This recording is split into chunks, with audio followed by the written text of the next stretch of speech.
स्वागत है आपका बक्सर खबर के डेली न्यूज़ बुलेटिन में। हमारी खबरों के मुख्य स्पॉन्सर हैं आरके ज्वेलर्स, आकर्षक आभूषणों के विश्वसनीय विक्रेता, यमुना चौक बक्सर। लगन साड़ी एवं पंकज टेलर्स, एम्बेसडर होटल के सामने, दुल्हा दुल्हन के लिए विशेष परिधान उपलब्ध। नजर डालते हैं बुलेटिन की प्रमुख सुर्खियों पर। अब 22 को खुलेंगे 8वीं तक के विद्यालय, ठंड के कारण डीएम का आदेश। लोगों को जागरूक करने के लिए बूथों तक जाएगी ईवीएम मशीन व ट्रेनर। हाजीपुर जोन के जीएम ने किया रात के वक्त स्टेशन का निरीक्षण। दिलीप पाठक बने बक्सर के नए उत्पाद अधीक्षक, देवेंद्र प्रसाद का तबादला। सैथु के अविनाश सिंह बने राजस्व पदाधिकारी, पिता हैं फौजी। प्रथम पुण्यतिथि पर याद किए गए भाजपा नेता परशुराम चतुर्वेदी। मजिस्ट्रेट चेकिंग में पकड़े गए 34, लगा जुर्माना, आगे भी जारी रहेगा अभियान।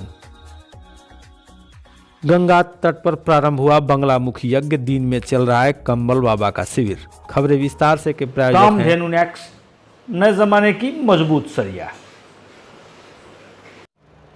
जिंदल पैंथर सीमेंट एवं सरिया के मुख्य विक्रेता गंगा सागर बिल्डिंग मटेरियल, गोलंबर बक्सर एवं सिमरी।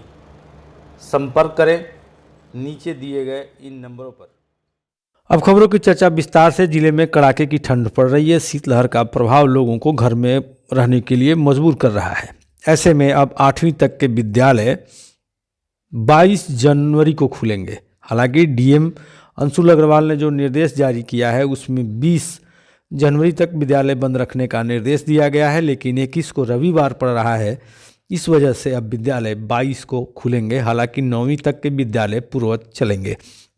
बुलेटिन की दूसरी सुर्खी है, लोगों को जागरूक करने के लिए चारों विधानसभा क्षेत्र के प्रत्येक बूथ पर ईवीएम जागरूकता रथ जाएगा। बीते दिन 4 वाहनों को हरी झंडी दिखाकर जिलाधिकारी अंशुल अग्रवाल ने रवाना किया। उन्होंने बताया ईवीएम वीवीपैट के साथ इन वाहनों पर मास्टर ट्रेनर भी उपलब्ध हैं, जो लोगों को इसके बारे में जानकारी देंगे। खासकर नए मतदाताओं को इससे रूबरू कराया जाएगा। 4 ईवीएम डेमोन्स्ट्रेशन वैन्स को हरी झंडी दिखाकर रवाना किया है। ये चारों वैन्स 4 विधानसभा क्षेत्रों में अलग अलग जगहों पर जाएगी। कुल लगभग 800 से ज़्यादा जितनी हमारी पोलिंग लोकेशन है सभी पर इनको जाना है। आप लोग देख सकते हैं कि इसमें जो मास्टर ट्रेनर्स हैं, हमारे कर्मी हैं, पदाधिकारी हैं, उनको भी तैनात किया गया है। और ये भी हम सब लोग जानते हैं कि लगभग 15 से 20 हज़ार इस बार 18 से 19 वर्षीय जो हमारे युवा मतदाता हैं उनको हम लोगों ने इस जिले अंतर्गत जोड़ा है। तो बहुत आवश्यक है कि उनको फर्स्ट हैंड एक्सपीरियंस की ईवीएम चलता कैसे है, बीयू सीयू कैसे काम करता है, और दूसरी तरफ जो कई लोगों को भ्रांतियाँ इससे संबंधित रहती हैं तो वो भी जो है उसका भी इसमें जागरूकता में ध्यान रखा जाएगा। सभी लोग इसको आके देख सकते हैं और ये भी सुनिश्चित हो सकते हैं कि किसी भी प्रकार से कोई भी छेड़खानी। बुलेटिन की तीसरी सुर्खी है, हाजीपुर रेल जोन के जीएम, पूर्व मध्य रेल जिसे हम लोग कहते हैं, अनिल खंडेलवाल बीते दिन बक्सर स्टेशन पहुंच गए। रात के वक्त वे अचानक आए, इस वजह से रेल अधिकारियों के पसीने छूट गए। उन्होंने यात्री सुविधाओं और कोहरे के कारण प्रभावित हो रहे परिचालन से संबंधित आवश्यक सुझाव लोगों को दिए। बुलेटिन की चौथी सुर्खी है, बक्सर के नए उत्पाद अधीक्षक दिलीप पाठक बनाए गए हैं। आप यहाँ उनकी तस्वीर देख रहे हैं। दिलीप पाठक पहले भी यहाँ उत्पाद निरीक्षक के रूप में कार्य कर चुके हैं। उनके पास पुराना अनुभव है। जबकि वर्तमान उत्पाद अधीक्षक देवेंद्र प्रसाद को यहाँ से किशनगंज तबादला कर दिया गया है। बुलेटिन की 5वीं सुर्खी है, राजपुर प्रखंड के सैथु गांव के रहने वाले अविनाश सिंह 68वीं बीपीएससी की परीक्षा में 114वां रैंक पा करके राजस्व पदाधिकारी बने हैं। इनके पिता ललित नारायण सिंह सेना के जवान हैं, सेवानिवृत्त।